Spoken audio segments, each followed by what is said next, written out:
অভাব তো অভাব আছে? আপনার কানে সোনার কুণ্ডল আছে, হাতে বালা আছে, ছেলে মেয়ে আছে, বিদেশ লন্ডন আমেরিকা আছে, চাকরিয়ান আছে, সুন্দর বিল্ডিং আছে, দালান কোঠা আছে, অভাব আছে? বৈষ্ণব মহাজন বলছেন হেমা আছে, কি অভাব? আরে কৃষ্ণ বহির মুখ অভাব নাই রে, অভাব নাই রে, অভাব কৃষ্ণ বহির মুখ সবার নাই রে, অভাব নাই রে, অভাব কৃষ্ণ বহির মুখ অভাব নাই রে, অভাব নাই রে, অভাব কৃষ্ণ বহির মুখ সবার নাই রে, অভাব নাই রে, অভাব কি অভাব? কৃষ্ণ বহির মুখ স্বভাব।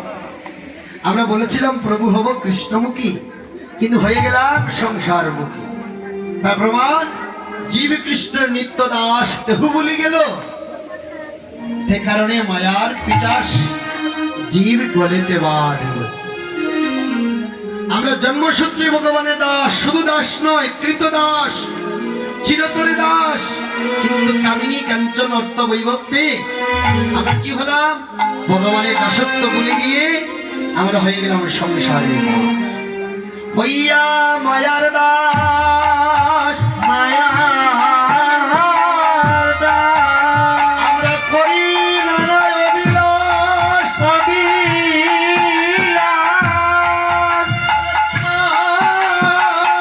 আর শরণ গেল দূরে।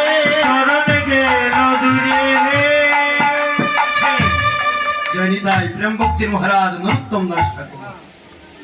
লক্ষ্য করুন কথাগুলি। হইয়া মায়ার দাস, আমরা করি নানা অবিলাস, প্রভু তোমার শরণ গেল দূরে, অর্থ লাভে এই আসে, এই আসে আরে কপট বৈষ্ণব বেশে, বৈষ্ণব বেশে প্রবীণা বেড়াই বাড়ি বাড়ি। বেড়াই বাড়ি বাড়ি কি বলছে? অর্থ লোভে এই আসে। এই যে কামিনী কাঞ্চন, আমার কথা আমি বলছি, অর্থ লোভে এই আসে কপট বৈষ্ণব বেশে, আমরা ভ্রমিয়া বেড়াই বাড়ি বাড়ি। অনেক দুঃখের পরে নিয়েছিলে ব্রজপুরে কৃপাডুরে গলায় বাঁধিয়া, কিন্তু নিলে কি হবে? কথাগুলি লক্ষ্য করবেন। দৈব মায়া বলাৎকারে, এই যে দৈব বিপাক, দৈব গঠন, হঠাৎ করে বিপাক আসে না, কলিযুগ জীবনে আসে না? কি বলছেন? দৈব মায়া বলৎকারে কষাইয়া সেই ডোরে, আমায় ববকূপে দিলে কোডালিয়া। প্রভু আমাকে হঠাৎ দৈব মায়া এসে, আচ্ছা আপনাদের তো নদীর কিনারে বাড়ি না, বন্যা কি সবসময় আসে? বন্যা যখন আসে কি করে? দোকানপাট ঘর বাড়ি সবকে ভাসিয়ে দেয়, হঠাৎ আসে না? তাহলে আমরা বলি দৈব বিপাক হয়েছে। শাস্ত্রে বলছে, কি বলছেন?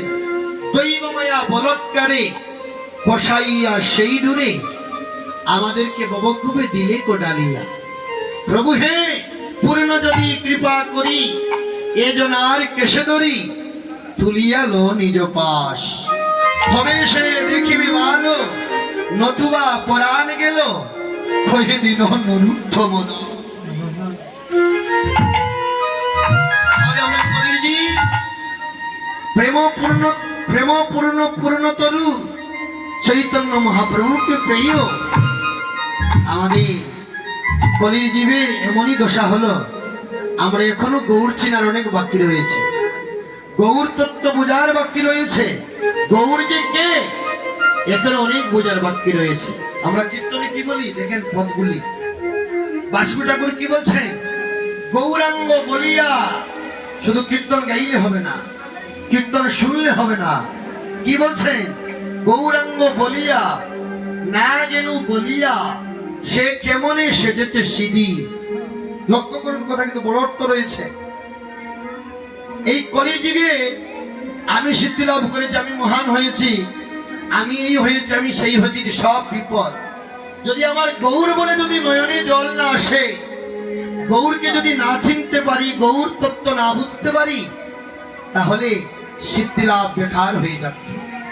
গৌরাঙ্গ বলিয়া নাগিনু বলিয়া, যার নাম শ্রবণে চিত্ত বিগলিত হয় না, নয়নে জল আসে না, তাহলে তুমি সিদ্ধি লাভ করবে কেমন করে? এইটা শুধু কিন্তু পদ নয়, অনেক বড় বাবার তো। আমরা কলিযুগে বাস করি, গৌরকে যদি না চিনি, গৌরের ভাবধারা যদি আশ্রিত না হই, গৌর তত্ত্ব না বুঝতে পারি গৌরকে, তাহলে দেখবেন আমরা সবাই জন্মাষ্টমী পালন করি, রাধাষ্টমী করি, রাম